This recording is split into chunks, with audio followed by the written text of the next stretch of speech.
All right, welcome everyone to the City Council work session on policy, finance, and infrastructure. Today is February 24th. It's a Tuesday. All right, I'm going to turn it over to our city manager. Good afternoon, everybody.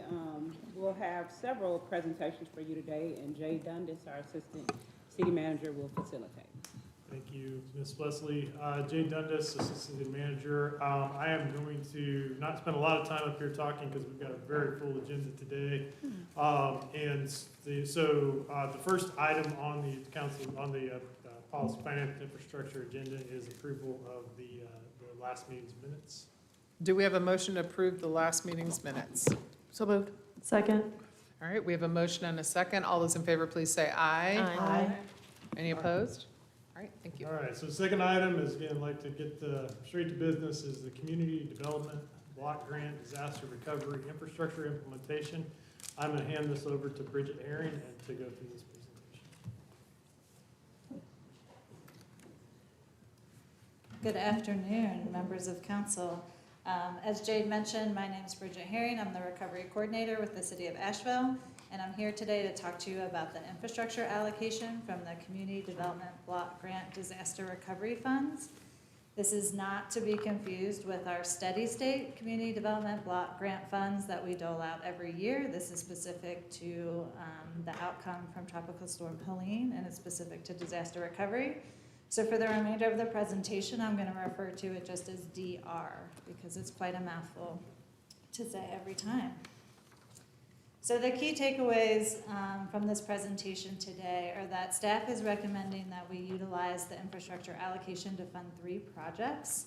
2 of our park projects that are located along the rivers, the French Broad River Park as well as Azalea Park, to be able to both think about increasing our resilience in those spaces as well as the access to recreational amenities that are available to our community. And then as well as a permanent pretreatment project at the North Fork Reservoir. This would allow us to handle fluctuation and turbidity out at that reservoir that provides about 80% of our current potable water to our community. What drove us to get to these recommendations are really 4 core principles. 1, what we heard through our community engagement, specifically in our recovery priority survey. The desire to want to increase our resilience and make sure that we are less vulnerable going forward to future events.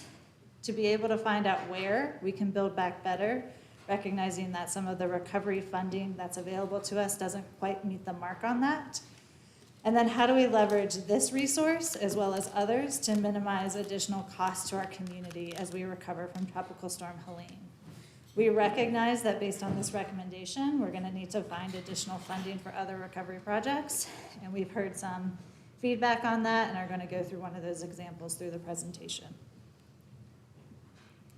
So there's a lot going on in this slide, and in this table, I don't want you to get fixated on the numbers that are in there. This table was pulled out directly from the action plan that City Council adopted that provides the framework of how these dollars are spent.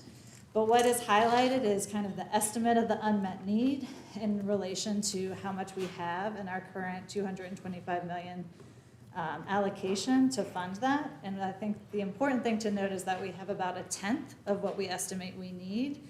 And that's outside of the recovery funding sources that we kind of guaranteed or know that we have access to, mainly through the public assistance program. It's also important to note that there are costs associated with making sure these dollars are spent in a compliant manner. And so that those compliance costs come out of the direct allocation. And so that remains about $122 million in change for project implementation. And so I want to make sure that everybody knows how the numbers add up as we're going through the amounts that we're recommending.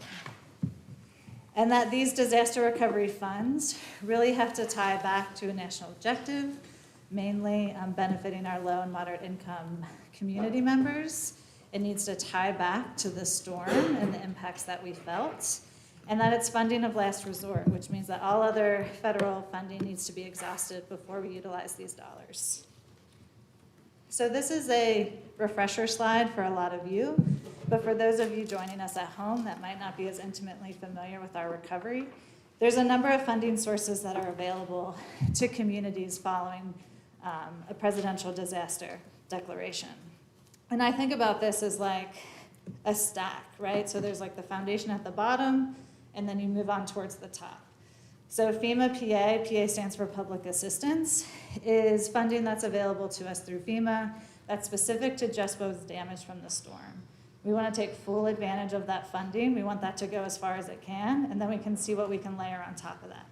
So the next layer that we see is the Hazard Mitigation Grant Program.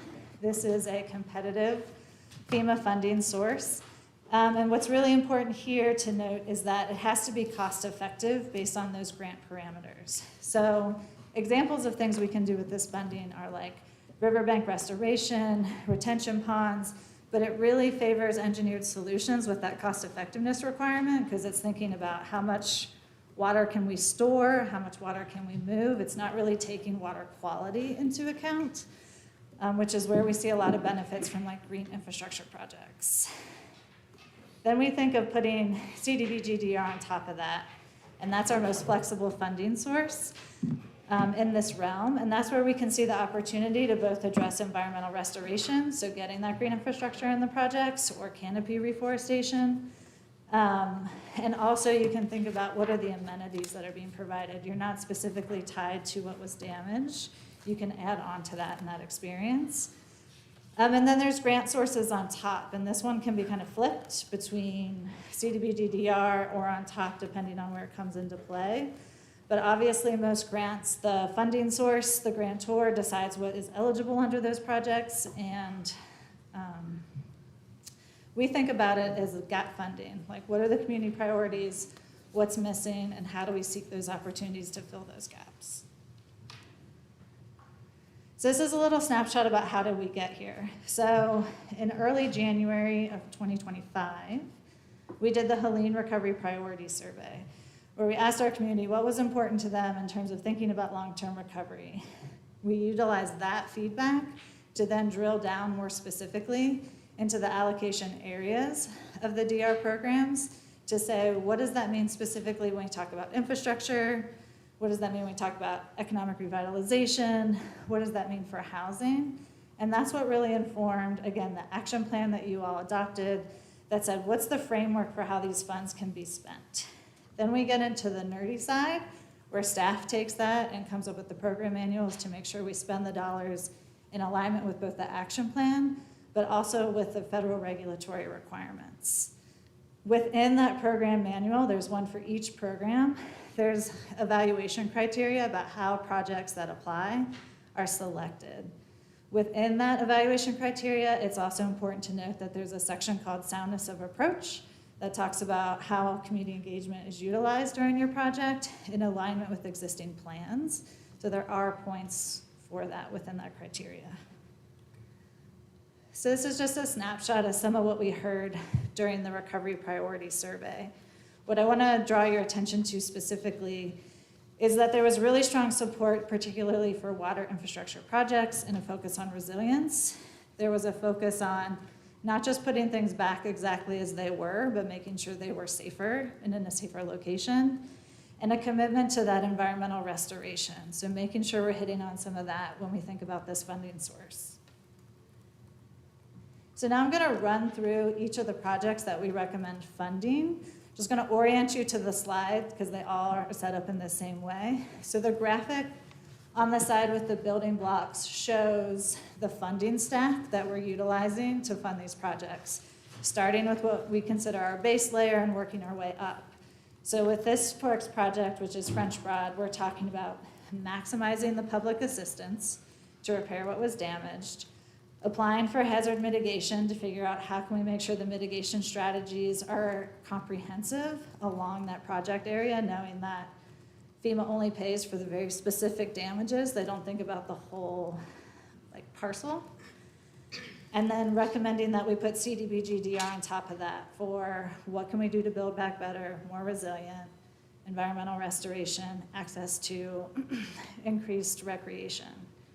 So then in the boxes, you can see what the applicants, the project teams requested for funding on the left, and then on the right, what our team, the review team that was comprised of the city manager's office, recovery coordination, and cost recovery recommend we fund with our allocation.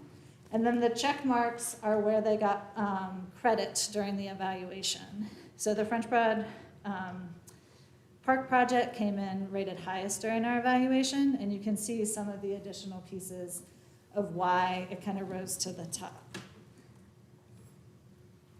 Moving on to Azalea, again, you can see that stack. You have an extra building block in there, which is grants, because this project has already secured $2.4 million in state recovery funds. It's also seeking additional funding from the Parks Recreation Trust Fund, which I believe you all gave us authority to apply for at your last meeting in January. And so this one asked for $10.2 million. We are recommending funding that at a $10 million. This last slide is slightly different. You can see the stack is slightly different. There's no public assistance at the bottom because it didn't meet the criteria, even though we pursued that option. So we definitively heard from FEMA that PA is not eligible, or are we still in limbo waiting? So we were told that for this specific site, it was not an option. It's still an option on the table for the Tree Reservoir, so we're still pursuing it to do a similar project there with public assistance. And that's primarily due to the fact that the turbidity dropped back to the pre-storm levels. And so being able to compare the damage from the pre-storm function is not as strong and well aligned. But B-tree turbidity is still not. Correct. And Beach had like 30% tree canopy loss, and anyway, so yeah. So it's, So our successes in reducing turbidity might have hurt our chances? no, well, it's the natural, it naturally went back to a turbidity level. That's not an emergency anymore, Right. so it doesn't trigger a PA. Right. And the public assistance program is primarily designed for like human-built infrastructure, right? So it really focuses on pipes, buildings, things that someone constructed, and then you can clearly see the damage. What we see at our reservoirs is damage to the watershed and the ecosystem, and that doesn't fit as squarely into the public assistance program. While we're interrupting your presentation, can you confirm if all the debris has been cleared from North Fork? So the debris that was approved by FEMA as eligible debris to be removed, they're wrapping up that project, I think this weekend next, and then they'll be moving over to Tree. And that hasn't had any impact on the turbidity? Not that we have seen through the reporting that we've been doing. Thank you. So differences on this slide. One, you see that HMGP is the bottom. The state revolving fund is second. That's a mix of state and federal funding that DEQ has distributed. We've received $10 million for that, and we're dedicating $5 million towards this project. That's a loan, so there's some principal forgiveness, but there is also some repayment involved with that. And then here you have the check marks again for where they scored in the criteria, but then you have the pluses, which I think is just additional information that's important to know about this project, right? So we have applied to fund this project in its entirety through the Hazard Mitigation Grant Program. However, that's a competitive program. It is historically taken quite a long time to make it through that program to construction. And we're seeing additional complexity introduced with the administration and how FEMA is approving projects. Additionally, if we don't have another funding source and we have to put that into our rate model, that would increase our rates significantly, and that's not something that we want to put on anyone in our community, businesses, residential alike. And then the third thing that I think is important is that if the Hazard Mitigation Grant Program comes through either partially or wholly, then we'd be able to release these funds if they weren't needed and be able to prioritize them towards other recovery projects. So this one's a little bit of a different animal, but is a very foundational project to our long-term recovery. We've had good meetings with the state on this for HMGP, but we just don't know yet. Right. I mean, we've been working extremely closely with both North Carolina Emergency Management as well as FEMA as much as we can. And how that program works is that the state is actually the applicant, we are a sub-applicant, and they move it through on our behalf. So this is just a table that shows you our recommended funding levels. It puts in there those compliant costs so that you can see it total out at the $125 million that's listed in the action plan and on our website. And we did bring this to the Infrastructure Recovery Board. We didn't ask them to vote up or down, but we did have a really robust conversation with them. If anybody hasn't had a chance to watch it, I recommend it. It was a very supportive conversation of the direction that we were moving. We did ask them about pros and cons. So some of the stuff that really rose to the top was really seeing that direct link to the damages we sustained from Tropical Storm Helene, a direct link and fit into how this disaster recovery funding, what it's meant to be utilized for in the infrastructure realm, and seeing this as a protective measure that would make us more resilient in the future for all three of these projects. I think some of the cons that we heard with this approach was a concern about what are the other water projects that continue to have vulnerabilities that we're not thinking about if we're thinking about pretreatment. The timing of both when we would be able to activate and move on these funds, or if we release them and put them towards something else. As you all know, we have 6 years to spend this money. And so we really need to be thinking mindfully about how we activate it and get it out the door.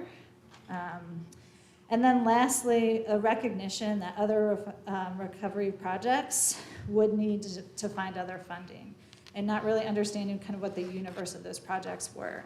So a specific project didn't rise to the top during that conversation, but that concern was noted. And we also heard from council that there was an interest in resilience hubs, and so I wanted to bring in some of the information about what we're doing and what we know on those right now. So as we walk through, this slide kind of talks about what is the current fiscal year work that we're doing in this space and some of the deliverables and outcomes we're hoping to get from that. And what really excites me about this is if you look at those project components on the right-hand side of your screen, those are individual projects that all have project leads in different departments. And so what we see is that we know there's complexity in how we as a city need to support this work, and that it can't just live in one place, right? And so we need more people thinking about it and kind of figuring out how do we row in the same direction. And some of that is what is the policy framework that we can use to support both private and public resilience going forward in those investments? How do we come together with shared language? If you watch the most recent People and Environment Committee meeting, there was a conversation about the mapping project that we have going on, and just listening to the board talk about their experience and what they think of a resilience hub, we're talking about a lot of different things. And that's okay, that's a beautiful thing about this concept, but what it makes it hard to is nail down who's responsible for what, and what does it mean if we say we want to invest in this concept, right? Because it can look a lot of different ways.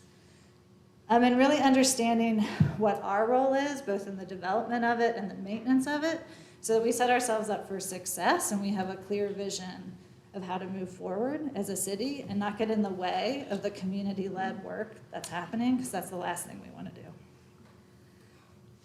So, what do we know? We know that a robust network of hubs that is very unique, where there are different services to address the needs of whatever community that is serving, whether that's a small group of blocks, that's a large area of our city, it can be different in all of those different places. And having that strong network will make us the most responsive when a disaster happens. So we believe that requires a dual investment strategy, thinking both in how we invest in city facilities and city assets, as well as supporting the community-based facilities, right, that are privately owned by some of our community-based organizations. Really important that we understand what's our lane, right, and how we support each other so that we don't duplicate what we're doing or compete, and we're spreading those resources out. Thinking about where we're making those investments, right? So thinking about What is the role of the city? What's the role of the community? Where do we know our vulnerabilities are? Where are the gaps in terms of where services are provided? It might not be the same everywhere, right? It doesn't necessarily mean that we need a hub located in X miles away from one another, because it depends on the infrastructure within those neighborhoods. And then how do we sustain this network over time? Recognizing that if it doesn't work in blue skies times, it's not gonna work in a time of response. And then thinking about the capacity to deploy resources, whether those be general fund dollars or CDBG-DR dollars, and thinking about those requirements to access those funds and supporting the people we want to access those funds with intention to make sure they have the capacity to do so, and that that's a positive experience while maintaining compliance. So I think those are all things we think about as we think about making this investment going forward. And with that, just wrapping up, what will happen as we move forward? To be able to deploy these funds, we need to have contingent awards with each of the projects. Want to make sure we lift up that this Saturday, there is an opportunity to provide input on the parks projects at AB Tech, I think from 11 to 2. The Infrastructure Recovery Board and you all are going to have a chance to provide input on what those park projects look like at the March 3rd and March 10th meeting, as well as there'll be a budget amendment on there to accept that $10 million in state revolving funds that'll support water projects. And then the Resilience Hub mapping project is slated to come towards both the People and Environment Recovery Board and the Planning, Economic Development, and Environment Council Committee in the first quarter of the fiscal year, which would be right after July. So we'd love to hear your feedback and discussion, and I'll be here for any questions that might come up. Can you go back to that last slide? I was going to read what you had for February. Sorry? February 25th. Can you explain the first thing about administrators' draft contingent awards? Right, so we have our CDBG-DR staff that you've seen many times. Then we have them in the audience here. So the mechanism to move forward with funding these projects would be to write an MOU, basically, that says, here are the things, the requirements, here's the amount of funding, and here are the things that you would need to do, and how you need to prove that other funding sources have been secured before you can access those dollars, because it's funding of last resort. So that's kind of the next step to try and start administering and getting these dollars out. But to back you up, so HUD requires that to administer CDBG-DR funds, that we adopt a policy that's in compliance with HUD. So that's a lot of jargon, but isn't that one of those policy steps we're required to do Yes. per our own policy that HUD made us adopt? Yes. So it might be helpful watching the jargon, because you all know it internally, but Level it like on the outside, we're like, what in the heck does that mean, you know? So it's like an MOU with Yes. ourselves to be Yes. like, this is what we're gonna do. Which is but in it's not compliance happening. with our internal policy that we had to adopt per HUD anyway. Yes. Okay, Buh. thank you. Yeah, no problem.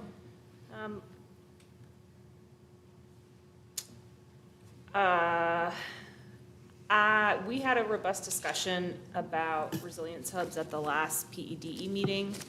And so I just want to bring some of what I shared then, and Kim, I welcome you to as well, because I know that we were both singing similar things about an eagerness to pursue resilience hub funding sooner and allot it. I think that one of the bizarre silver linings of this whole tragedy was to see the profound and powerful community organizing and community support that happened to take care of each other. I haven't talked to a single person who walked away unimpacted by that. And I think that they all did that, we all did that on the shoestrings of our community love and our community personal networks. And so I continue to really think that that type of community infrastructure is essential to recovery and community building going forward. And so I really would love to see us maybe adjust some of these numbers to allocate some towards the resilience hubs now. I know that we're still working on the mapping and figuring out what that's going to mean. But, you know, we allocated $30 million to commercially flooded corridor economic recovery, and we don't really know what that means yet either. You know, we just said it's important. It's important to us. It's our values. And to me, the value of supporting community members who organized, and then just calling it out now. And I think during PEDE, I was saying $10 million. So I kind of would love to hear maybe from my peers and or from DK thoughts on if we were to reallocate or move some of these numbers around. The second thing I'd say, well, yeah, I'll leave it at that for now. And under what bucket could, Well, may I from which? offer a question on that? So first I wanted to say thank you to Shanika for bringing Resilience Hubs to the council conversation in 2021. It made me look up what that is, and I realized it's what our community already does, because people's crisis sometimes is tonight, being able to feed their kids and keep a roof over their heads. So that blue skies that we talked about earlier it's not the bluest sky for everybody today. So second thing, community just identified what worked well during emergency response at the neighborhood level and where the gaps are. When I was watching the recovery board conversation, it was pretty clear to me that we're talking and planning, which we've been doing for 5 years or so, but there were no implementation funds. And I think that's the expectation of our community. In fact, when we were doing that massive outreach around the vulnerability index scores and what our planning should look like around it, I heard folks say, don't come to us again with more talking and planning. Come to us with implementation. Come with money. And so, because we moved in our council retreat, we were talking about infrastructure and environment together. But then with the recovery boards, we moved environment out of infrastructure to people. We didn't give them a budget to recommend on.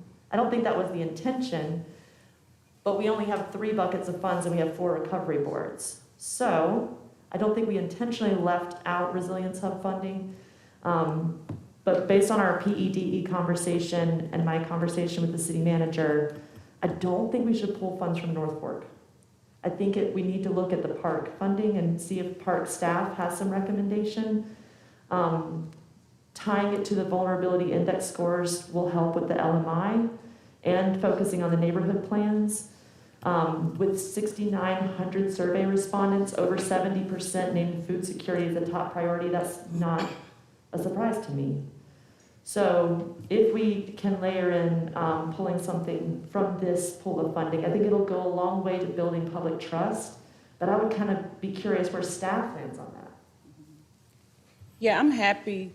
I don't know if anyone else wants to speak before I. I was just saying, I agree. I followed the conversation during PED and was grateful for it.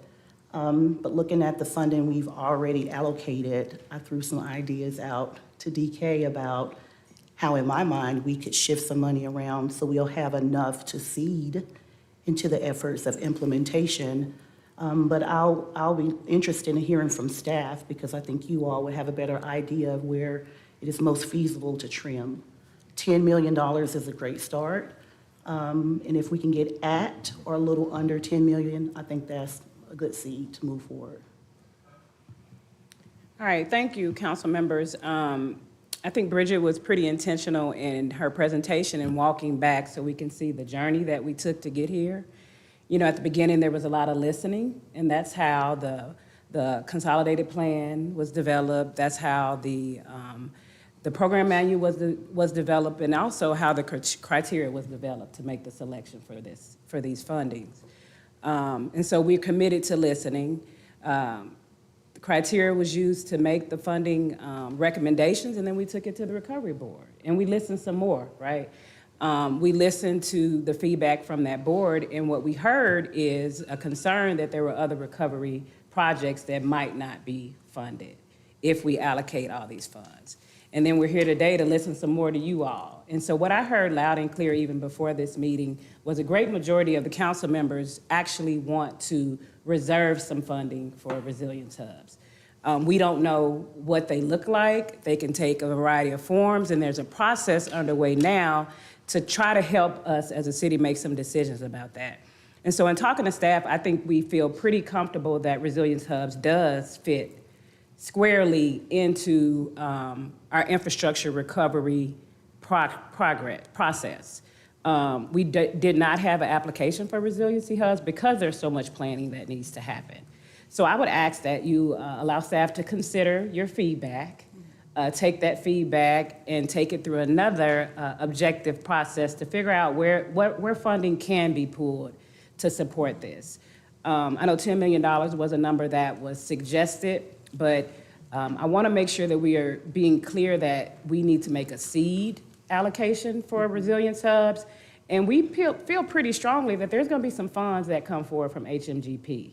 And at that point, we can make an increase in that allocation. So I don't want to necessarily say 10 million or 2 to 3 million, but let us go back from listening to you all and consider what that reservation allocation should be and submit that to you all. So if there's a dependency on HMGP, does that mean that we have to wait the full years or potentially 2 years until we know that funding is available? Well, the timeline is unknown for HMGP, so it may take some time. So my suggestion is that we allocate some funding for resilience hubs now, but also continue to leave on the table if there's a need to increase that. I feel like we'll be further along in our planning process if we do that, and we'll have a better idea of what the right number will be. I think my other concern is that there have been lots of conversations and a lot of planning, and depending on who you're asking, somebody might give you a different definition of what a resilience hub is.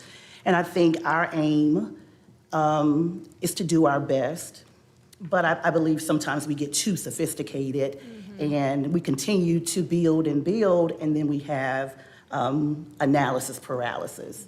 And that's what it feels like to me, because this conversation has gone on for a very long time. But what was essential to our community, I think we can come down to what is essential for right now, and we can continue to add on as we phase the project into our big dream. But right now, I would love to see something happen with what we know is a basic need type assessment. Yeah, and I don't disagree. I think there's an opportunity to check in as we go through the process, and we may learn more sooner rather than later, and we'll have those funds reserved to be able to move quickly. I appreciate the idea of, that I'm hearing from the council and that staff sees and agrees to come back to us with a suggestion of a seed amount from this initial 125. I would just also want to say, it'd be also great if we said, we're gonna fund 10 million. Some of it will come from this seed, and resilience hubs will be the first project to get funded if we get any from HMGP. Then it really says we are committed, and it's just a matter of how things move forward. And if, we don't get any HMGP, that's very sad for many, many reasons, but. We will. Yeah, I think we will too. So, yeah, I just want to keep that North Star that, I'll just offer that to the group. And do you have a sense of, Jade, or timing of when, so would, there's dates on the last slide that Bridget prepared, we'd update that timeline and y'all wouldn't proceed without looping back to us? Yeah, so the timeline is tentative, based on if you all determine that this works and we can move forward with the awards that we have recommended. Again, based on our conversation, we believe we needed to have some additional conversations, so we created the timeline so we can update it. And I love the display of the funding stacks from each one of our projects, and I'm wondering, in all of our digging and getting understanding about how to actually execute, I'm wondering, are there some funding potentials that we can consider? I'm sure there are. Absolutely. We'll continue to look into those. We appreciate the feedback. We'll certainly take this and start to build the program. And then also update timelines. Like I said, we've got a really packed agenda, and I hate to cut off any conversation, so. Well, I wanted to be really clear. You said you wanted to make sure that these funding recommendations were good to go, and I thought we were kind of saying they're not. So what I heard that they're not, right, and so we can adjust the timeline. So I want to be clear about what you want staff to do going forward. So we will make a recommendation on a current allocation to reserve today, and it sounds like there's a desire to commit to 10 million, and that 10 million gap between, let's, for example, if we look at $3 million from reservation, And the next 7 million will come from any funds that we get released through the HMGP process. Okay? All right, thank y'all. So, yeah, I mean, thank you, DK. I will say, I love this council. I always Do worry a you? little bit when we come up with the number, because Oh. we don't know how to estimate costs for the project. So if you come back to us in a while and say, now it's all mapped out and it's only 7.2 million or whatever, that could happen. Or you come back and say, if you want to do, platinum level, it's going to be 22 million. Or, so 10 million is kind of like our, just checking the. Yeah, Yeah. and there's no required action from you all on this. So I'll communicate with you all as soon as possible on what staff's recommendation is, and if there's support for it, we can move forward. Yeah, and I'm feeling comfortable with this because resilience hubs are really important. Our water system is a priority because we don't trigger the need for a resilience hub in some cases if our water system is working all the time. So that is a top priority. And I personally have met with Mr. McGugan, or whatever his name is, I always get it messed up, who runs the HMG program for the state, and he has walked us through the total allocation for North Carolina is supposed to be around 1.4 billion. That's already been funded by Congress. But we've only now just seen $44 million of that released last month. That was the first time they released any of the money, and it took, honestly, me and the governor and a bunch of other people going up there and walking in the door, and they handed us the press release and said, okay, now it's been released. So we're gonna have to keep up that pressure. The other thing, though, that the state said is they had kind of a rough estimate of how many individuals were applying to this fund for buyouts and for elevations, and then how many things they were expecting to see on the project side, like our water system and other things, and how well those would score.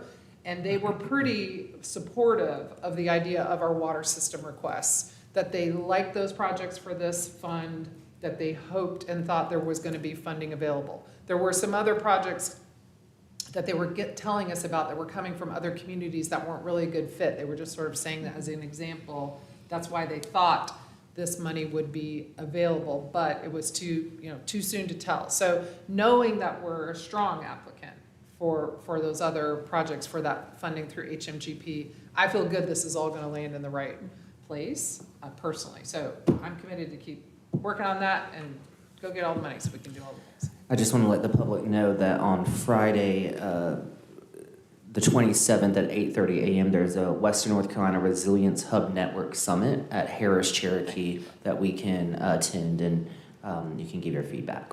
And that is a partnership with Thrive and the city of Asheville to do that. Long-term recovery, are they leading it? Thrive is leading up it in partnership with us, so. They're our contractor. Yeah, they're our contractor in doing that work. So the first half of the day is, Dawa's mouthing it at me, but I can't. The first half is like all the, tons of resilience. Okay, so the first half of the day, for those who aren't, is Thrive-led. And then the second half of the day is is part of our work. But it's all focused around resilience hubs, and the public is invited to attend. Hi, Tony. Hello, y'all. How you Okay, doing? you're awkwardly standing there. Okay, ready, go. Okay. Next item on the agenda is the presentation of the fiscal year 2025 single audit. I'm Tony McDowell. I'm the finance director. I'm going to quickly introduce this item, then I'm going to turn it over to Daniel Garrity from Cherry Bekaert, who's going to present the findings from that audit. And then we also have folks from our Community and Economic Development Department here as well to respond. So you all may recall that we came to you all on December 9th and presented the fiscal year 2025 year-end financial statements as completed by Cherry Bekaert, our external auditors.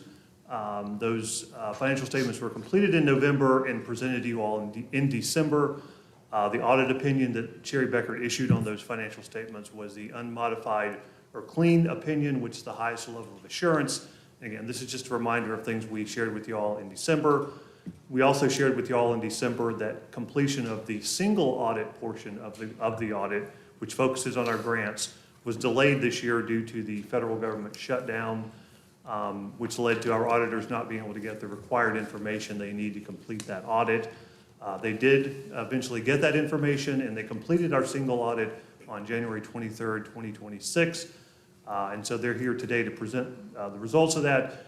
There were two findings in that audit, one related to our Home Investment Partnership Program and the other to our Community Development Block Grant Program. And Dan Garrity from Cherry Beckert's going to go over that with you all. And then we have folks from CED here to answer questions as well. So in the interest of time, I'm going to go ahead and turn it over to Dan and let him run through his slides quickly, and then we'll come back up and answer any questions.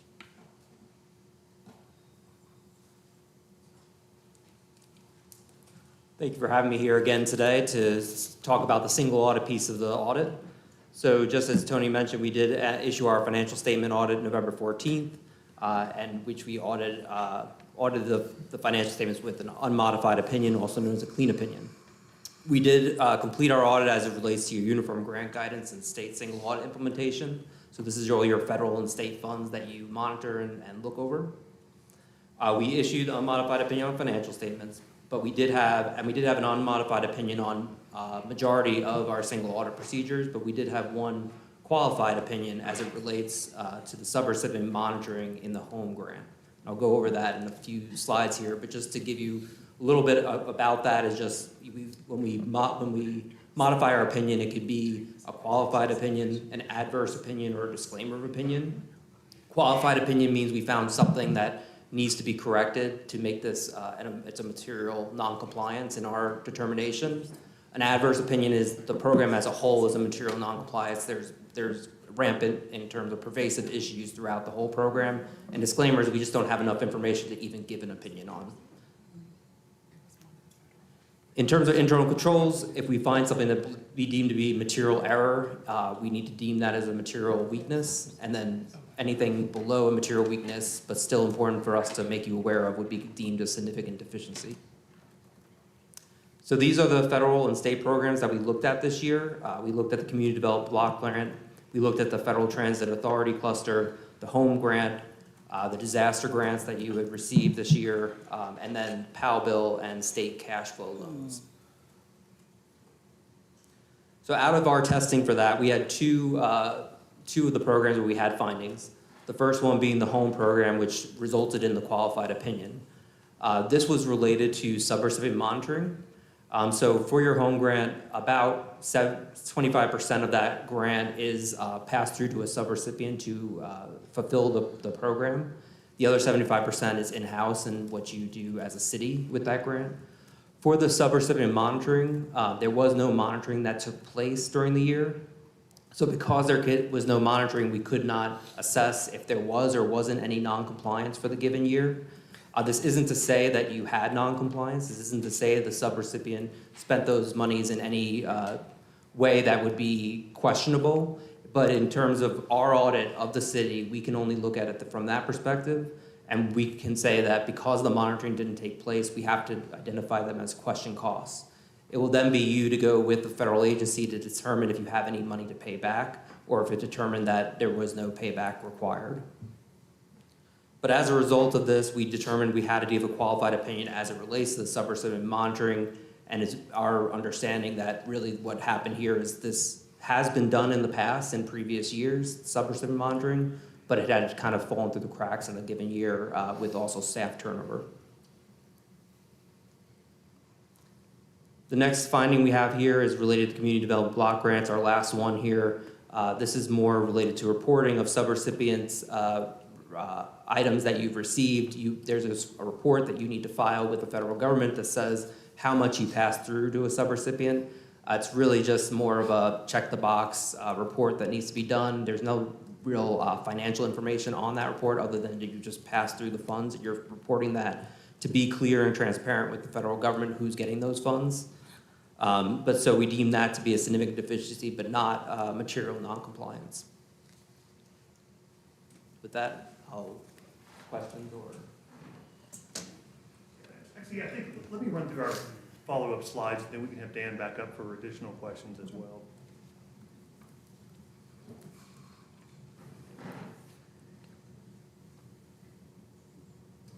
Okay, so So city responses to those audit findings that Dan mentioned, management agrees with both the home and CDBG findings and are implementing procedures to correct both in the current fiscal year. Those corrective action plans are linked to our presentation today for you all to review. We also have staff from Community and Economic Development and, of course, Finance here as well to answer any questions that you all may have about either of these findings. And CED has actually identified some next steps that they're going to implement related to these findings. And I think I'm going to turn it over to Nikki Reed to walk you all through the bullet points on this slide. Thank you, Nikki Reed with the Community and Economic Development Department. I really appreciate the opportunity to speak with you about this finding. And of course, we take our role very seriously with respect to stewardship of these funds. And we recognize that our oversight of home monitoring and CDBG reporting did not meet standards for this fiscal year 24-25. And we want to just share, monitoring is a key step where we document that agencies who receive the funding from the city maintain proper records and maintain compliance. And one example of that is income verification standards. And we have developed a clear corrective action plan to update our process so that this finding can be mitigated for next year. We also provide several reports to HUD, our financial reports to HUD, and the oversight with respect to the reporting of the FFTA into SAMS.gov. Again, we've developed a corrective action plan to address that. Good news is that James has a very close relationship, that's James Shelton, who's our Community Development Division Manager, with our HUD partners. And so when we discovered that this finding came about, we made sure to communicate that very clearly to HUD.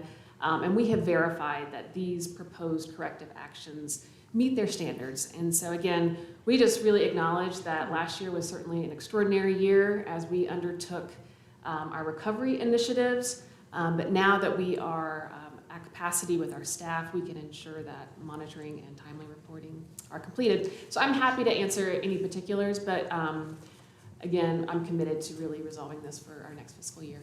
Thank you.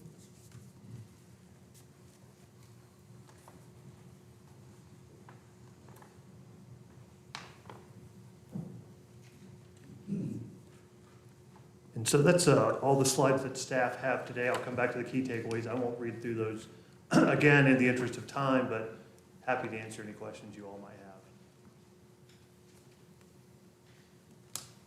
No questions, but general congratulations outside the two small issues, which have already been corrected on another great audit. Okay, well, thank you very much. Yeah. Thanks, everyone.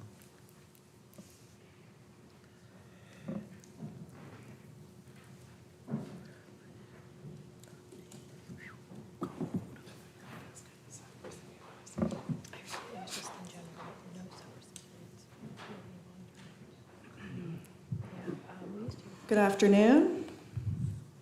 Lindsay Spangler, I'm the Budget and Performance Manager. Nice to see you all today, and I have brought you a brief update on the FY27 budget process. Just to give everyone an update since we last spoke in January. We're going to start with a little bit of history for FY26. So we're going to talk about last year's budget process to develop the budget that we're in right now. Talk about some of the struggles that we had during that process and what caused those and what kind of continues into the following year. We'll also talk about the work that we're doing to look at the gap that we're projecting for next year's budget and talk about some progress that we've made on those numbers, and then go through kind of what the next few months is going to look like in terms of coming to you and what our staff is doing to firm up numbers and get information and do decision-making throughout the process. And through all of that, we're going to talk a little bit about goal setting for everyone. We're going to talk about how one of the goals that we are looking towards next year is to create a budget that ensures that we have some long-term stability and, of course, continuing to provide services to our community. So just a really quick recap on the last year's budget process. So the budget was adopted in June unanimously. What went into that budget is there was a small property tax rate increase of 3.26 cents, and that went towards funding some compensation adjustments for employees of around 3%, and restoring our fund balance to make sure that we had financial stability. Other things that happened last year, obviously last year was our first budget passed after Tropical Storm Helene, so a few things related to that were going on during the budget process. The county delayed the property reval process, which is ongoing now and going to be put in place for next year. We also, faced some sluggish economic impacts from Tropical Storm Helene. Also continued to face healthcare and retirement increases, which we continue to do to this day. Not necessarily related to Helene, but kind of a national issue. And because of some of these things we were seeing on the revenue and expense sides last year, we, as much as possible, tried to hold operating budgets flat. So while we saw some increase on the personnel side, operating budgets were held flat. And lastly, of course, as you all remember, in November of 2024, the voters passed about $8 million in general obligation bonds. And we, along with that, came a tax rate increase to cover the debt service on those bonds, which was delayed as a part of last year's budget to minimize impacts on residents after the storm, but something that's upcoming that we'll have to deal with. So the next few slides, I'll go through some economic indicators that we typically like to share with council as part of this process. Normally when we share these, we look at a year-over-year comparison, so we usually compare last year to the current year. However, last year is a little crazy looking. So for these slides, we decided to look at 3 years. So you'll see the blue is FY24, so that's a look at pre-Helene numbers. And then you'll see the red is 25, that's during Helene. And then FY26, you'll see there in gold, that's today. You'll notice there's a big gap in the FY26 number, and that's due to those numbers are from the Bureau of Labor Statistics, and so we did not receive any data so far for the month of October. So that's a bummer. But anyways, you can kind of see the trend You just here. have to fill in that gap. Yeah, you can see the trend. Yeah. You can imagine what might be there. But I think the main thing to take away from this slide, besides the awkward gap, is you can see that our unemployment before Helene was pretty low. They're hovering around 3%. Right now, we're above that. So this is just to show that our employment is still above pre-Helene levels. Next, we'll look at occupancy tax collection. So this, this is the taxes that the county receives from hotels and short-term rentals. So this is kind of just an economic indicator of our tourism industry. So we like to take a look at it. You'll see here that, again, we're not quite keeping up with pre-Helene levels. That blue line is pre-Helene, and the gold line is us today. So we're kind of hovering below FY24. And lastly, to take a look at sales tax collections. So you can kind of see here in FY26, we are at this point trending above where we were in 24. But I think compared to the growth that we're used to seeing in sales tax, we would typically anticipate that the gap between the yellow and the gold and the blue would be usually a lot greater. And so it kind of shows that while we are growing in our sales tax, it is pretty minimal growth. And right now our estimates are that we'll end the year below our budget for sales tax. Right, and in addition to the challenges we're facing on the economics of our community, we also wanted to just remind everyone about our fund balance. So you all probably remember this slide from previous presentations, but essentially our target for the city, our policy is to get to a 15% unassigned fund balance. And as of the last closed fiscal year, FY25, we dipped slightly below that to 14%. So I think the point of this slide is just to emphasize that we shouldn't be utilizing this one-term funding source of fund balance to pay for our recurring costs going forward. All right, taking a look ahead to next year. All right, so here's the slide that was presented at the January 13th council meeting showing the budget gap that we're estimating at the time of $30 million. At that presentation, we went into some detail about all of these items, so anyone who is seeing this for the first time, I encourage you, if you're interested in looking into any of these, to go back to the presentations that are publicly available to look into these for more information. But in general, these were some expected increases for next year that we knew were going to hit us in the upcoming budget year that we wanted to make council aware of sooner rather than later. This is all subject to change, and in fact, today I'll provide kind of an update, at least a preliminary update for some of these. So I'll kind of talk through some of the changes that we've made so far. So as part of this first number here, the one-time fixes for FY26, we took about $5 million in this year's budget of savings, and so my staff has taken a look at which of those savings we can move forward into the next fiscal year and which we have to put back into the budget. And so the good news is that some of those cuts we can bring forward to next year. So I'll show you what the number looks like for that. We can't take the full $5 million, but some of it we'll be able to put back. We also have some new numbers for healthcare and retirement. So the healthcare number, I think we still have kind of a similar estimate for how much we're anticipating to spend over this year's budget, but we've kind of taken that estimate and distributed it across all of our funds. And so the impact to the general fund is going to be different. And for our retirement fund, the state has released what we're required to contribute into that, so we have a better number for that number. And so here is kind of where we are as of today, down about $4 million to $26.4 million. We were able to take about $3.1 million in savings out of that $5 million of savings that we took last year. You can see that healthcare number came down slightly, and the retirement number went up slightly. The rest of these are also subject to change. We're just still kind of waiting on information in some cases and refining our estimates. So definitely in future council meetings, we will be bringing updates as we go every single time. And important to note, we haven't yet started looking at the revenue side. So if we see increases in revenue, I assume the gap is based on, I mean, I don't know what it's based on. I don't know if it's based on last year's revenues or where we think revenues will land. Yeah, I think the revenue picture that we're seeing right now isn't drastically different next year than it is this year because of kind of some of the factors we were talking about, such as sales tax being slow and many conversations to be had about property tax and where we want to set that rate.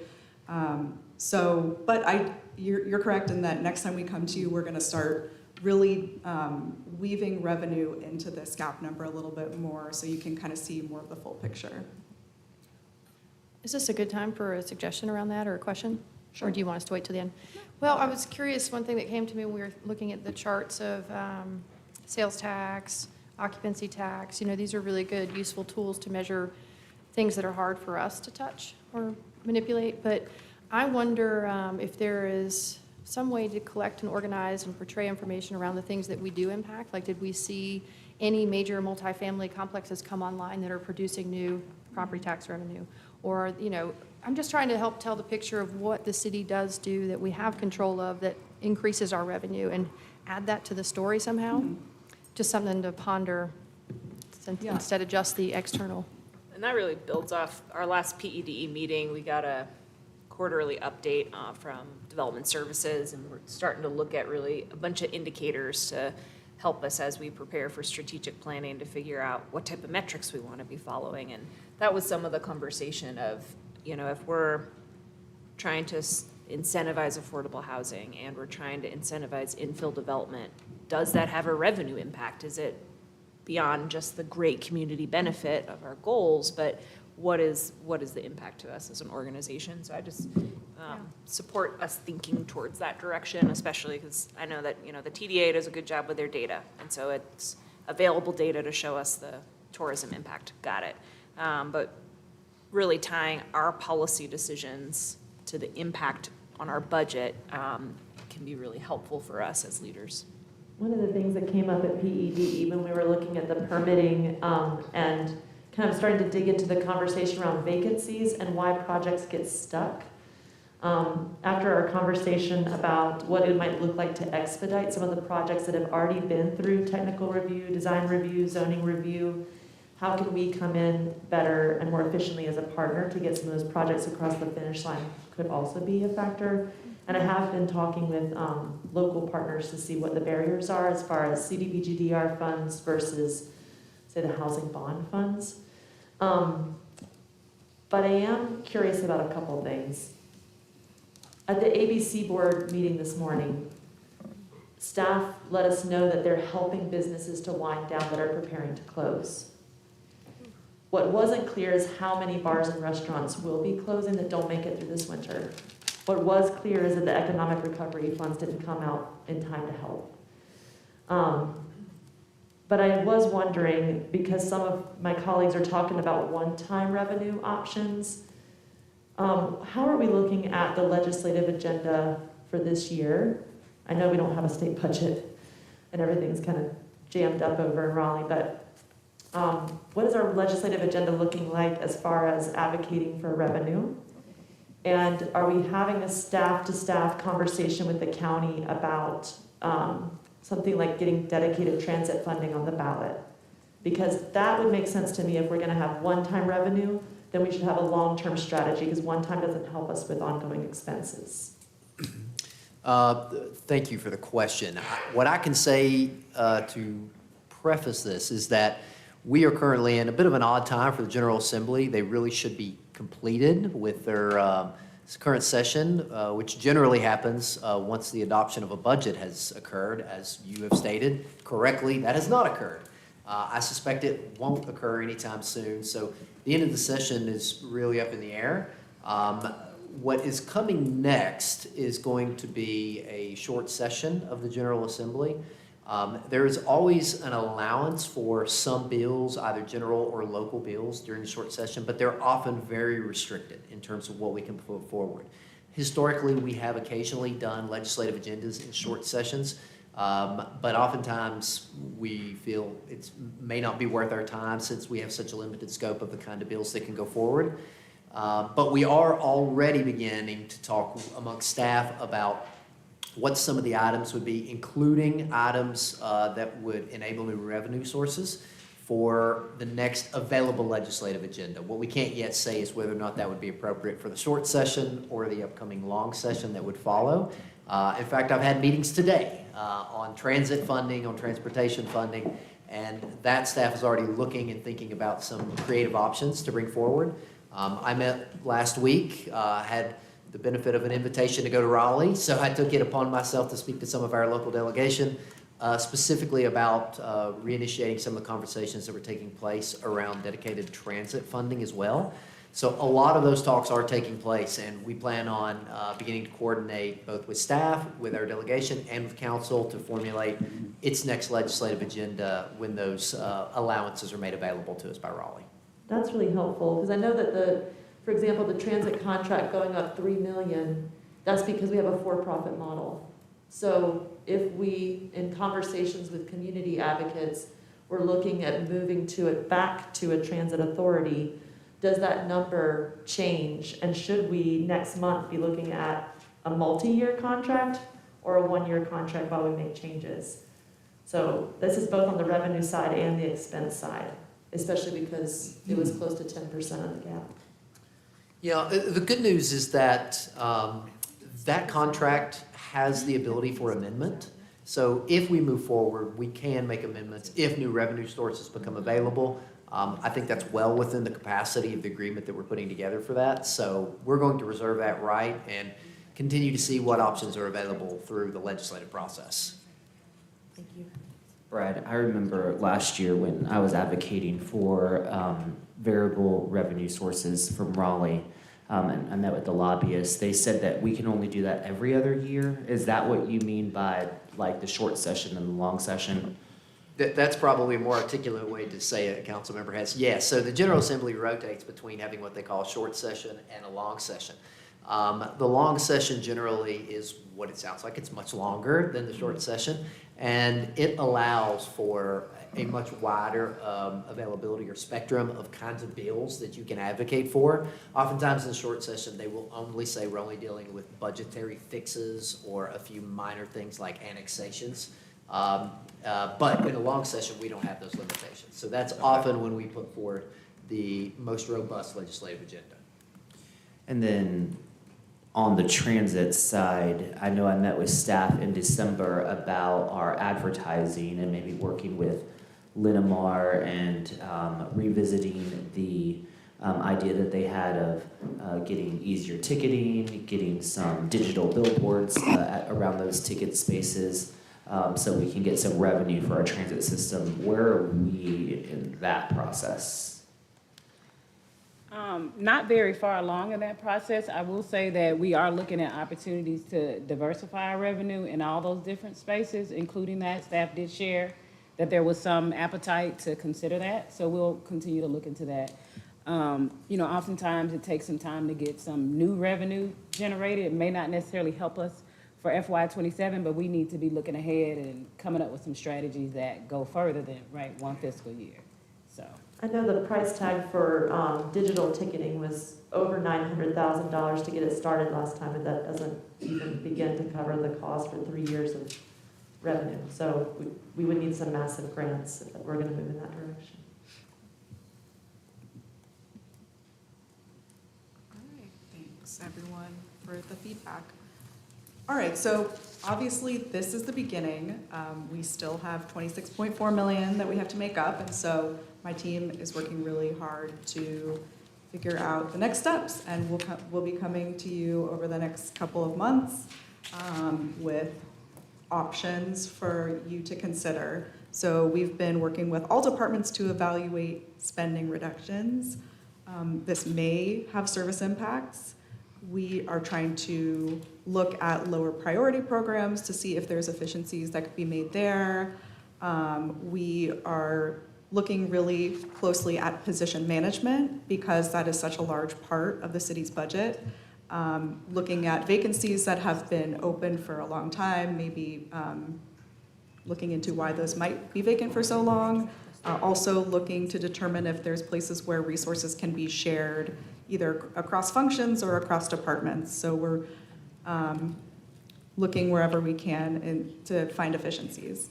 But I think, with the size that we're looking at, we don't believe it's possible to balance the budget just with budget reductions. And so that means we will ultimately need to bring council options for revenue increases as well, including fees and charges and property tax increases. But we want to assure council and the public that staff is truly exhausting all avenues to find efficiencies. We want to make sure that we're limiting the impact to the community as much as possible, so we're digging as much as we can, leaving no stone unturned. So again, this is the beginning of the process. We'll bring you lots of new information and opportunities and options throughout the rest of the process. And I want to talk about what the rest of the process looks like. So first, we kind of wanted to bring this slide to council to show what some of our objectives are going forward as we create next year's budget. So we want to ensure that we are not just balancing the budget, but that we're creating a budget that is structurally balanced and has long-term fiscal stability. So we want to be avoiding those short-term fixes, looking at opportunities to do advanced multi-year planning and look at some long-term options.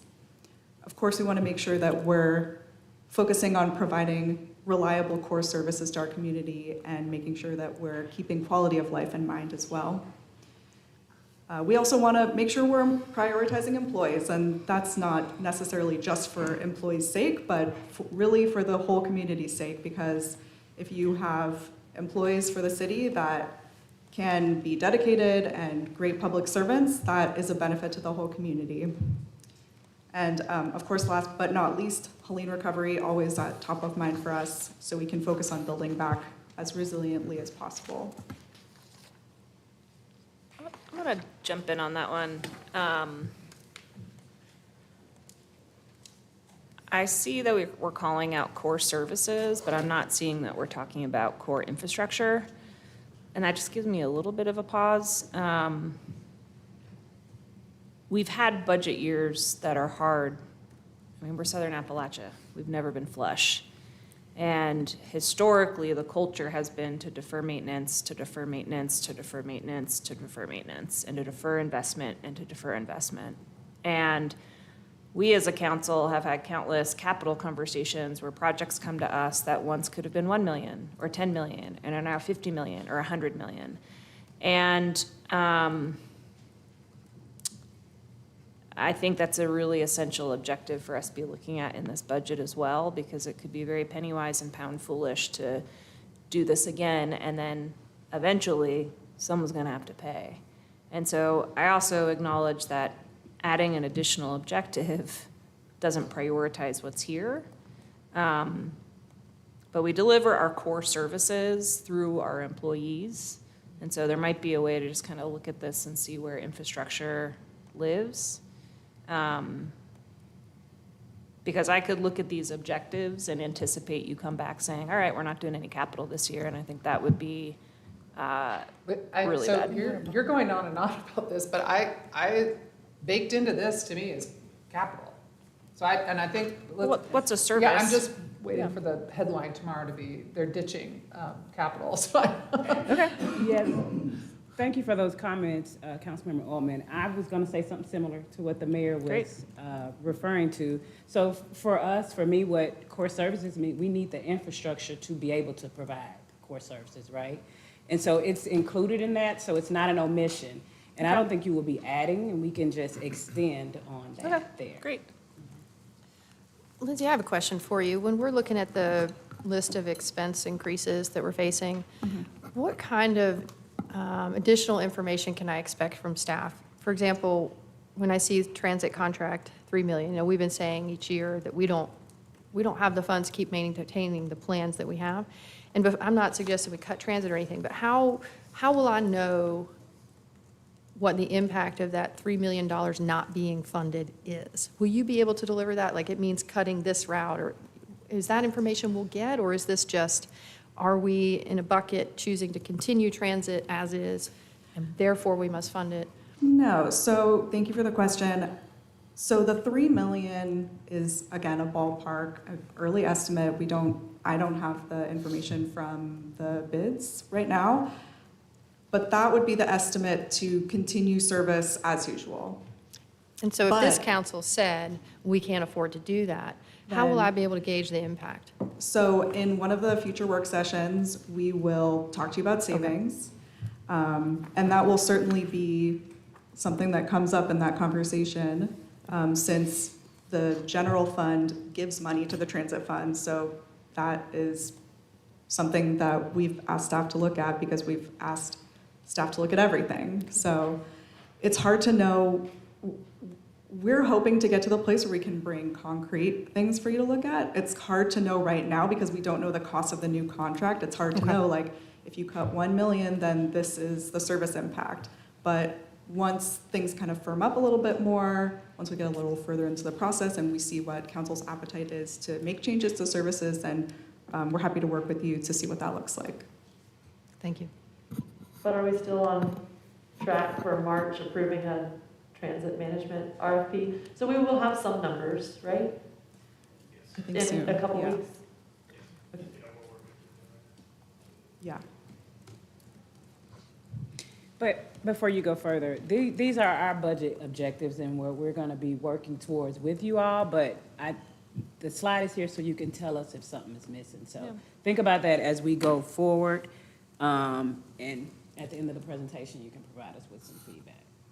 We want to be sure that these are the things that, from my perspective, these are the things that I'm hearing from you all and what I'm seeing that we need to focus on, but happy to hear more about if there's something missing, or to your point earlier, we need to be clear that infrastructure is going to be a part of it. I think that, for me, that would do it. Yeah, I kind of agree with what Councilman Allman said, just because infrastructure is like such a key word right now in everything we're doing. To see something without it, even if it's baked in, let's call it out. Well, I mean, this can get pretty philosophical, but like, what is a core service? If we all wrote down our top 3 core services, we might list different things, you know? So I think, when I think of a service, I think of fire and police, that's a service. I think of garbage hauling. When I think of infrastructure, I think of stormwater, water. So it might be splitting hairs, but if these are your objectives, that is the top line that our leader's gonna take to guide this, I do think the language matters. So I think if infrastructure is added to core services, that assuages a concern that I hear from the community. Brad, by North Carolina General Assembly, what do they say are the city functions that must stay in place? Well, just zoning, right? Or- It's very sparse. Yeah. In fact, the only required broad service conversation. is that we have a building inspector. Then we have a building inspector, just one. That's Okay. it. There have been times where I they've just- even discussed getting rid of our charter. That's been a long time. We're good now. We're good now. Oh, you know, technically accounting. All right, we're almost done here. Okay, so next steps, I will be back later tonight for the public comment. And then over the next couple of months, we'll go through a few different work sessions where we'll bring a lot of more details to council and to the public on many different topics, which I'll go over a little bit in the next slide. We will also be adopting the fees and charges in March. And then by May, we'll have a proposed budget for everyone to review, leading to public hearing at the end of May and budget adoption on June 9th. And so here's a preliminary look on what we plan to discuss in the upcoming work sessions, and this is subject to change, but want to make sure that y'all are aware of all the things that we're planning to talk to you about, perhaps in a different order, and get your thoughts about what might need to be added here. So you'll notice that for all these work sessions, we will bring an update on general fund projections, so you should expect to get that at every meeting. We'll be discussing fees and charges at an upcoming work session and any changes that are requested to those. We'll also be discussing some budget reduction options. We'll need to go through enterprise funds, make sure those are balanced, and also the business improvement district's budget. We'll also provide some compensation strategies for council to take a look at. And of course, she's not here, but we'll talk about capital, infrastructure, and all that good stuff. And then kind of finish up April with anything further that needs to happen. I'll also note that at some point in here, we will have a deeper conversation about reval. That's kind of dependent on when we get the information from the county. So that's all from me. Would love to get your thoughts on if we're missing anything, if there's anything that seems important or pressing, and any information you might need to know before the next work session on March 10th.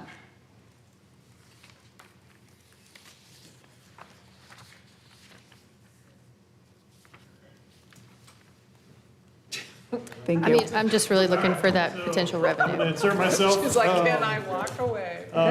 We have 2 more topics on the agenda. The Parkside land hold is the next one Chris Core will present. We also have boards and commissions information that we can kind of truncate that a little bit, but certainly want to also recognize the council may need a break between this meeting and the regular meeting. So, Chris? without further ado. Good afternoon. Hopefully everybody's doing okay. I'm Chris Coral, Community and Regional What is your Entertainment title? Facilities Department. It's a long one. Sorry. All right, let me get going. This is a pretty short one as far as slides goes. It's only 10, so maybe let's hold questions till the end just for the sake of time to help make sure you guys get to work between the meetings.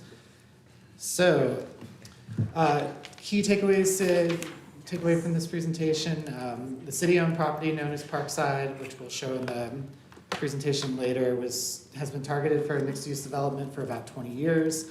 The initial assembly of the land, which was completed around 2006, was done so with the intent to develop a performing arts center. Staff previously has come to this group, full council, identifying the site as a potential development site for public safety stations, staff offices, and parking.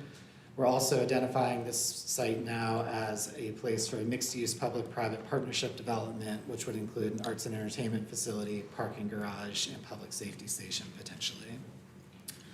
So, quick history, we're going to go back to 2006 and get to present. In 2006, we finished securing all the parcels to get them all one block under city ownership. And at that point, evaluated the feasibility of a location of a performance hall at the time within a mixed-use development. We then rolled into 2008 after council approved a concept design that a nonprofit had presented to hold the land for 5 years for that nonprofit to raise funds to then try to develop something on the property. 5 years came, the nonprofit asked for an extension, we gave them another extension, ultimately 10 total years we held this site, no development came together, in large part due to the financial crisis that was happening at the time. They just weren't able to get their funding together. So that project stalled with the nonprofit. 2009 to 2019, we staff continued working on the process to try to raise some funds for seed money for a renovation of Thomas Wolfe Auditorium. Numerous different attempts, none really came to fruition. We had multiple consultant estimates during that time and some concepts that ranged from 15 million to 40 million for a Thomas Wolfe renovation. All of those numbers not including Broadway scope. This was truly just like fix what's there and keep the exact same scope with the type of programming. In 2019, we used some of our capital funding to hire a design team to do a conceptual design, a costing exercise, and initial construction documents for what we call Broadway Light in the Thomas Wolfe. So this was to be able to do some of the smaller Broadway shows that are out there, but not like at the time Phantom or Wicked or Lion King, those bigger, higher production value Broadway shows. So just kind of like a scaled down version. That project came in with a project estimate and a proposed funding scheme at $100 million. We rolled it out in February of 2020, and then 2 weeks later, COVID killed the project. We put all brakes pumped on that project, and by the time we were coming back around to it, the world had changed so much that we moved on to other things. Then came 2023. You may remember in the summer we had a full HVAC system failure at the Thomas Wolfe, which ended up causing us to be closed for 9 months while we repaired that. Simultaneously and less public, about a month into that HVAC repair, we had a major plumbing system failure, so all of our exit piping basically got too old and fell apart underneath the building, and we had to dig these trenches under the 1930s venue to replace over half of our plumbing system. So that would have caused a public closure, but it just didn't because it was already inside another infrastructure failure that caused a public closure of the Thomas Wolfe. We have repaired both of those, been reopened for some time now since. So in that same time frame, in the fall of 2023, the Arts Council, Arts ABL, created the Thomas Wolfe Task Force, which was a non-city entity, but designed to try to come up with a realistic plan to renovate the Thomas Wolfe or replace the Thomas Wolfe, depending on the scope and scale and what came out of that group's work. So 2023 into 2024, we continued some discovery. In September of 2023, around the same time the Arts Council created their group, we came to council at a work session and gave some general ideas of what costs would be for different levels of upfit to the Thomas Wolfe, ranging from code only to the biggest, best thing we could have. This group asked us to look at multiple renovation options, both of them between $105 and $150 million was the ballpark estimate we were working on at the time. We kept working with the task force that Arts ABL had brought together and brought in multiple architects, engineers, consultants from other cities, other markets, and we kept getting that same question of, is the Thomas Wolfe really worth the investment that you would need to put into it to get what you want out of the building? And consistently that answer was no. The number that we needed to put in was just so high to get to the return on investment that we started looking at opportunities for a new build. We were another layer of simultaneousness. We began working again with ATG Entertainment, which is a company that I started working with in the late 20-teens as a potential programming partner. In the 5 years since, they've grown significantly, and in 2024, we're in the place where they were actually helping fund building renovations, funding new builds, and programming venues throughout the world. They currently operate a little over 70 venues worldwide. It's close to 30 in the States. And we reinvigorated that relationship. ATG was really interested in the new build opportunity. After evaluating the Thomas Wolfe, even a renovation there couldn't make their model work. Their model and a lot of theater operators requires Broadway. The funds that come with Broadway are what help support the rest of the programming in a theater typically.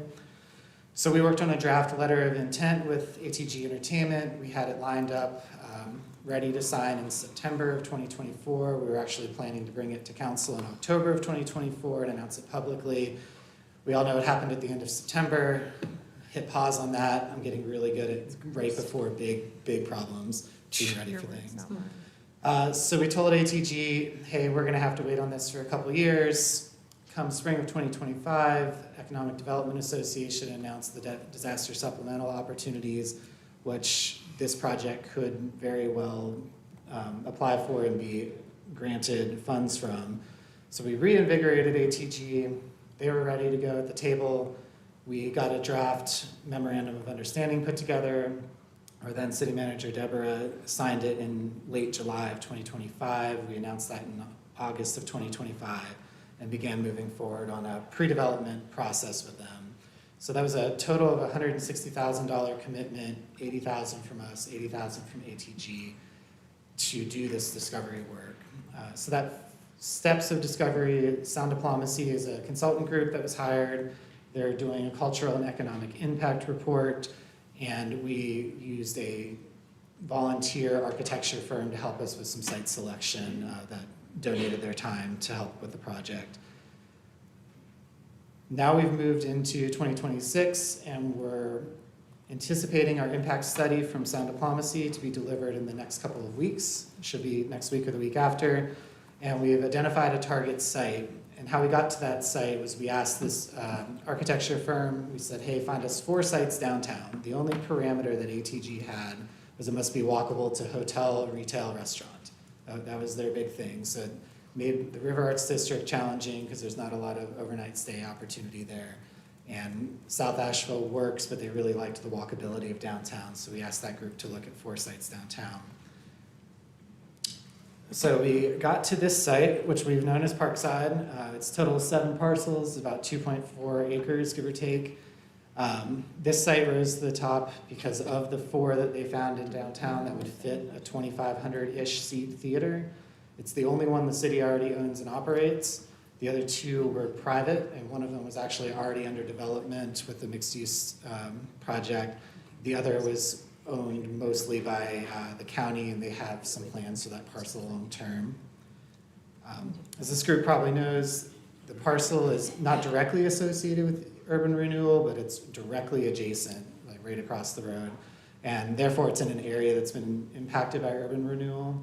So we understand that, we are sensitive to that and have started loose conversations with leaders in the affected areas or around the parcel. But true community engagement plan wasn't set to start until May. It might be June at this point, like I mentioned on the agenda briefing last week. But that's when we would really dig into like what the next steps are, what this project could be, how it could affect the areas, and how we can adjust it and fit what that neighborhood wants and desires out of that parcel.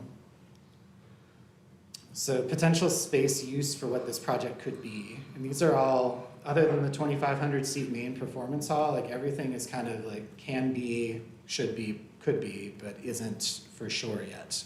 Too early at this point. We would need to create a parking structure as part of this project. So we've baked in a 300+ space parking garage in the footprint, space for a public safety station being fire, a 2,500-ish mains performance hall, rehearsal and education centers, which are really important. One for the Asheville Symphony as a main tenant of the facility, but also to free up dates. A challenge we have at the Thomas Wolfe, if the symphony has a show on Saturday, they eat the entire week up because they have to come in here and rehearse for 4 or 5 days because we don't have a separate space. Whereas if they have a separate space, we can do shows Wednesday, Thursday, Friday, then bring the symphony in, which helps generate more revenue and more economic impact. Plaza entry and foyer space is really important in venues like this. If you've ever come to one of our shows, you know how our plaza and entry space is too small. You need more space to fit all the people as they come and go. Loading access is really important. And then we're hoping to work in retail gallery space and then other as just what could be, because we're at that point of it's the what could be, not what it is yet. So to show some concepts, this is again from that volunteer architecture firm. For clarity, this is not like, this is what we want to do. This is just to show that these structures can fit on the parcel. And so there's two different concepts in here that show this space ability to have a fire station. The one requirement we gave them when they were looking at this site was we need that fire station to have quick access for the fire trucks to get out. So it was aligned so they could quickly get to Charlotte Street. That's why you'll see the fire station in the bottom right each time. Parking garage and then the auditorium. The interesting thing to note with both of these is this is actually very similar to the concept designs put together by the nonprofit group back in the early 2000s. So architecturally, two completely different groups that had nothing to do with each other's projects, but came to the same general conclusion on how they would design the site and lay it out. So our next steps, right now we're ready to receive that impact report like I mentioned. We would be coming back to full council at the end of March requesting a land hold. We would then be completing and submitting a grant application to the EDA once we have that impact report. We would be starting up our comms and engagement opportunities. And a really important one here is the consider second and third private partner. So this is a PPP, right, a public-private partnership, but it can be a 4P and it can be a 5P, and it might be necessary for that to be the case in order to make the financing work for this project. So having a third or second private partner being the third P to help us develop either a portion of the parking garage or retail or whatever that mixed use space is. And I'm not counting the symphony in that. They're a partner in this and that they would have to help fund that rehearsal and education center space, but some other partner. And then even a third, something we learned that was really important from the folks in Charlotte that helped get the Blumenthal put together was that if you try to make the project too simple, it's actually harder, and the more complex you make the project, the better opportunity you have to actually get it across the finish line. Because if one partner backs out, you still have all these other partners that can help keep it together. So adding complexity is a good thing, which is weird for me to say in my own mind. So then steps after that, or in concurrence with, is maybe we're denied by the EDA grant. And then at that point, we have to decide if this project's worth going forward or if we need to step back and only look at the Thomas Wolfe and dealing with our challenges there, because we'll still have those challenges regardless of whether or not we build a new facility. Or maybe we are awarded the EDA grant, at which time it would make sense to start the definitive agreement draft framework with ATG, the Symphony, and whoever our other private partners are, and extend our current MOU with ATG to complete that timeline. It currently expires in summer of 2027. So as we're going through this, if we're awarded that EDA grant, we're going to need a longer runway. And then we would start site discovery with utilities, geotech, et cetera, with that EDA funding. And then we would be going at that point into a deep dive of the financing and development. Because again, once we have those extra private partners in there, that's how we figure out what the funding is. And the goal, my main charge is how do we do this project for the cost of the parking garage? Like hopefully we can piece together all the other partners to make the actual entertainment facility funded through public-private, or private, nonprofit, private sector, public coming in as like hotel tax authority, hopefully. And then we're helping fund the infrastructure beside it for parking. So with that, the next steps and the why. So the importance of holding the land is to really make that EDA grant like strong, right? That's gonna show the EDA that like we're serious about trying to put something like this together, like we're even holding a parcel to make this happen if we can. And it will help us continue a process with ATG and show that we truly are interested. We're not the only market they're talking to. They're in talks with many other markets, but they are specifically in talks with a market that is like a direct competitor of ours right now. So we want to make sure we don't get left behind in that process. And again, that MOU expires in June of 2027. We'd be coming back to this group next month for that landhold request. So I'm back to key takeaways. For the sake of time, I won't go through them again. And open to any questions, thoughts. maybe an easy one, the one that shows all the steps. Any idea of what kind of, if everything went our way, what kind of timeline we're looking at? At least 2 years. The comms and engagements, at least a 6 to 9 month process alone.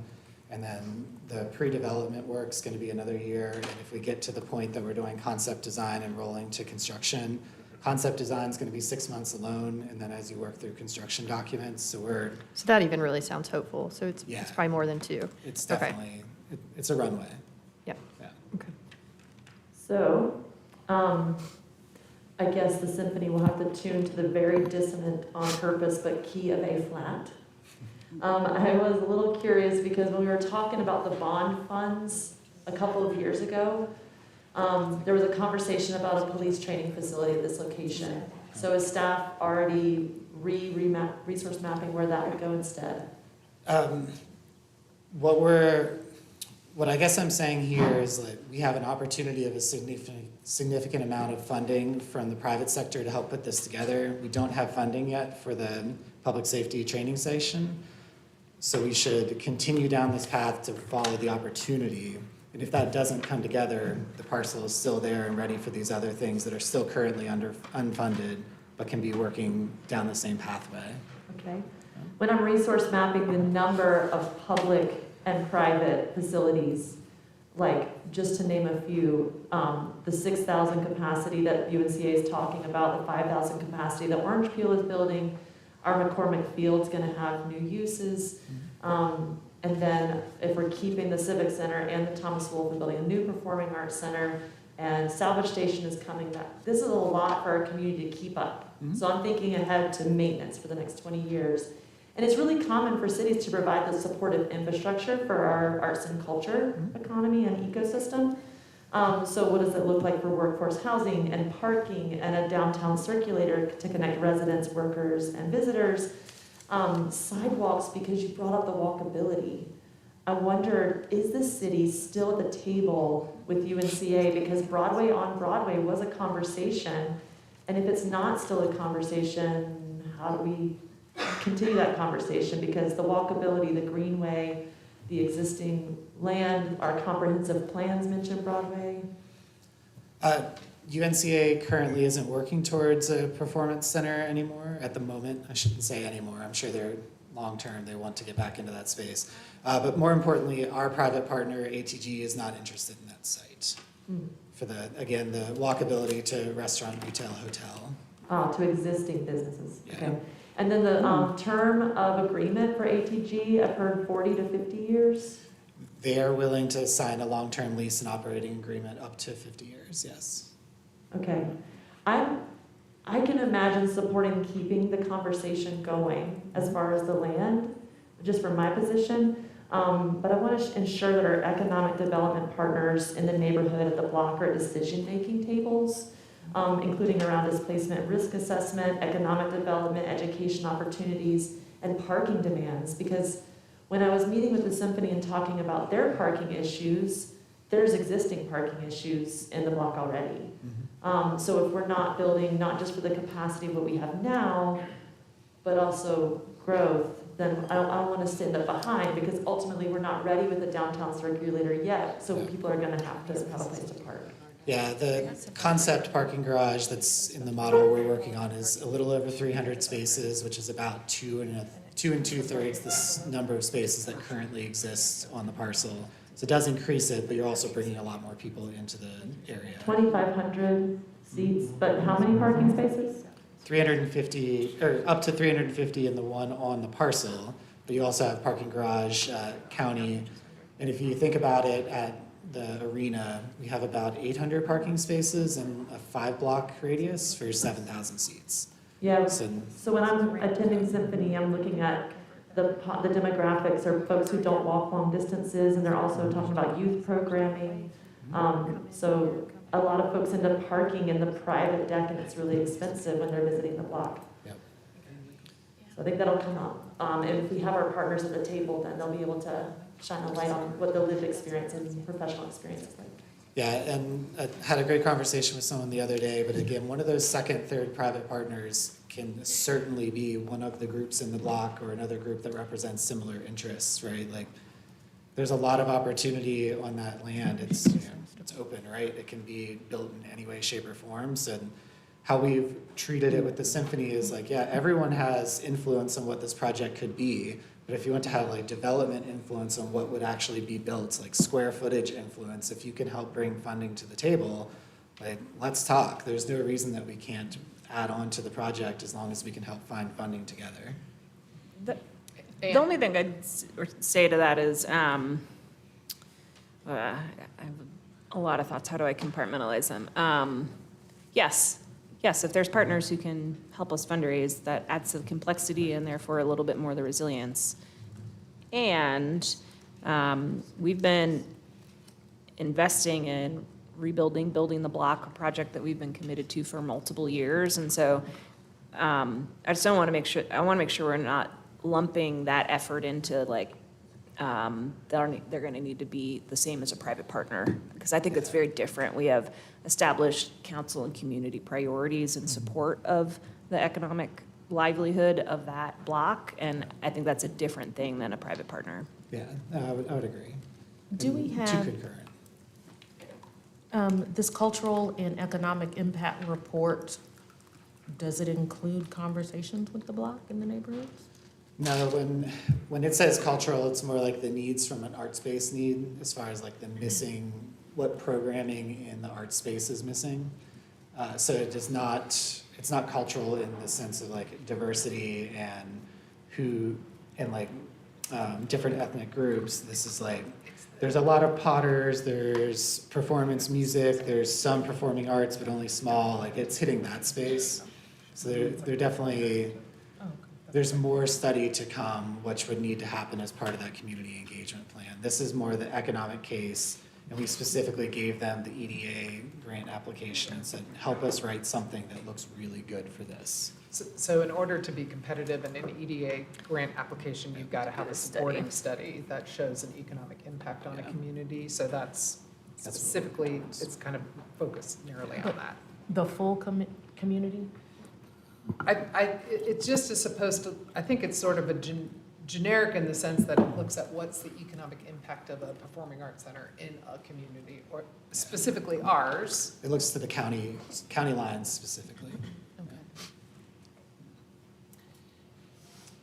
Kind of run out of time. So I like how you zhuzhed this up, I'm using the wrong word with your splats. That's good for timelines. But for next steps, then for us, would be on March 24th. There will be a resolution or a MOU, or I don't know what the form of the document is. It would be a resolution similar to what council did in the past, and it really is non-binding. It's more symbolic than anything to show that we're holding it, but a future council would have to agree for any contracts that happen on the land or any actual transfers or anything. There'll be more steps. Yeah. Okay, so, but in terms of our next opportunity to weigh in on it, it'll be March 24th. Correct, yes. I just want to say one more thing on this. You know, I've talked to various folks in the community and heard concerns about if this comes to fruition, it's just such a really big change in use and experience in this part of town. And again, given that the city and staff and community members have really been focused on the Rebuilding the Block program and really fortifying the growth of that area and supporting that area, I just would like to know more when we see this again about what is being dovetailed between that project, which I think is mostly in the planning department, and this project, which is in yours. We have such a big organization. I understand, you know, everyone can't be in every meeting or what have you, but it feels a little disconnected right now. And so I know that we're committed to that support. And so I just lift the question of like, what an opportunity. If we were to do this and we know the goals we have with rebuilding the block, what would this effort do to enhance those goals and support that? And so it's more a question at this point. I know that there'll be lots of community engagement, a lot of different design components yet into the future, but I've been hearing a concern from neighbors that they're disconnected and a fear that this could dwarf the other efforts and impact them negatively. And So I just would love to know more about how we're thinking about integrating so that those goals can move forward together. Yeah, and I think we can easily work with planning and maybe re-engage Mellon, who helped with the visioning plan, to see what this could do and how this can work together. And I think what's important is to not push away the potential investment from the private partner yet. And if it doesn't work out and it's not going to be at this parcel in the future, like, that's fine. But we need to keep that door open while we work through the process and the community engagement plan. I think that's like the important step right now, is to like keep them at the table so they don't go look at other markets. And totally unrelated to this, but maybe this might be an opportunity, Ben. This might be a good one for displacement analysis. Before it comes back to us on the 24th, are we going to engage with those folks on the block? Because there's some concern that I'm hearing in the community of, even just before we even hold the land, people feel left out of the conversation about what's actually happening. I think we can have more like one-on-one meetings with individual leaders. Like a full public engagement between now and then is probably not realistic. Just have like 30 events between now and then. I don't know how I would manage that in between, but we can definitely get some good one-on-one meetings or small group meetings together. And I'm happy to meet with anybody in the community, talk about it, and take your PowerPoint and just do as much listening too, so that we can all be rowing in the same direction. That was a good segue just to my appreciations that we have you at the helm on this project. Thank you, Chris. Thank you, Chris. Thank you. Okay, our 1 hour meeting is. We're not done. We have another item. I feel like it's- Oh, it's on the second page. Let me conclude very quickly with Alex just explaining. Oh, that's right, she kind of you predicted that this was gonna happen. And I will try to be very quick, y'all. Alex Smith, Assistant City Clerk. I'm just going to quickly try to run through some of our board and commission appointments. I'll try to be brief since I know we need a break between meetings. So starting off, we have Affordable Housing Advisory Committee. There are currently 2 vacancies on that board. And we have recommendations from the staff and the chair for Mike Holmes and Mike Passant. The Asheville Riverfront Commission, that seat is reserved for a housing authority, either recipient or staff, or a voucher recipient. Unfortunately, we did not receive any applications that met that criteria, so the clerk's office is going to re-advertise for that seat. Can I interrupt you just in the interest of time? Yes. So it looks like all of them, except for maybe 2, align with the number of vacancies in the recommendations. So I think we could probably figure those out. Looks like there are 2 that might be of interest. That's the TDA and the Neighborhood Advisory Committee. Can we go over those? That's correct.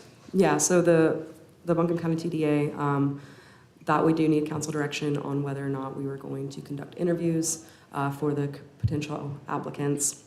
The TDA Board Development Committee did provide a recommendation for Kyle Heiberg, but we would need direction about whether or not we would want to interview all 3 applicants. You'll see there's a note about one of the applicants' status in terms of where their I'll properties just are. chime in and say I'd be willing to appoint and not do an interview.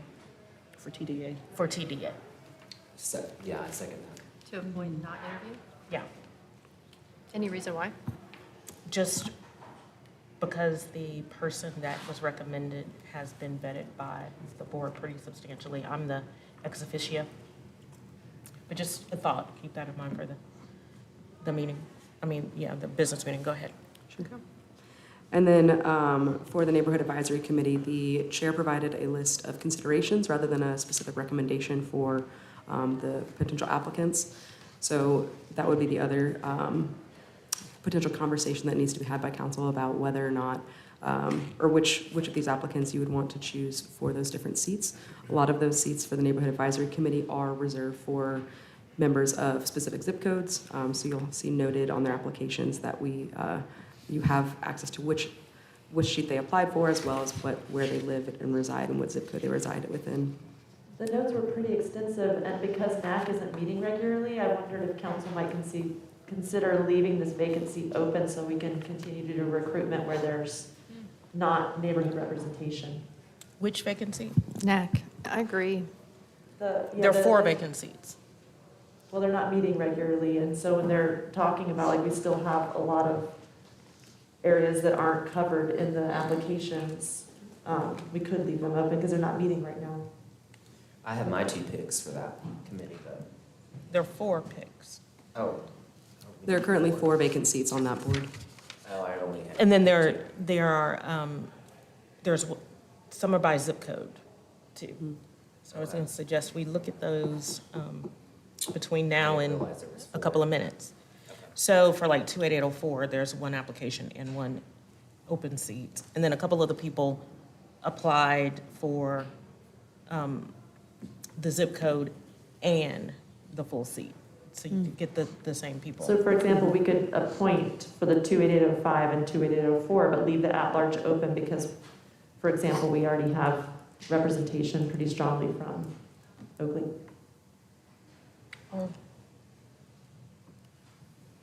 Yeah, so it looks like Lucas and Lindsay applied for both seats, for the at-large seats. So you could get the same people at the, you want to leave the at-large open? Is that what you're saying? That would be my recommendation. I'm fine with that. I'm good with that. Okay. So I think there are 2 at-larges. So leave 2, appoint 2, and leave 2. Okay. So it sounds like we have a plan for tonight. Yeah, right? so it looks like by virtue of elimination, Richard Wallace for the vacant 28804 seat. Right. And then the vacant 28805 seat, you have 3 people who actually, I think all but 1, applied for the at-large. Okay. Okay. You got that all for tonight, Vice Mayor? Yep, we got it. Any other additional questions?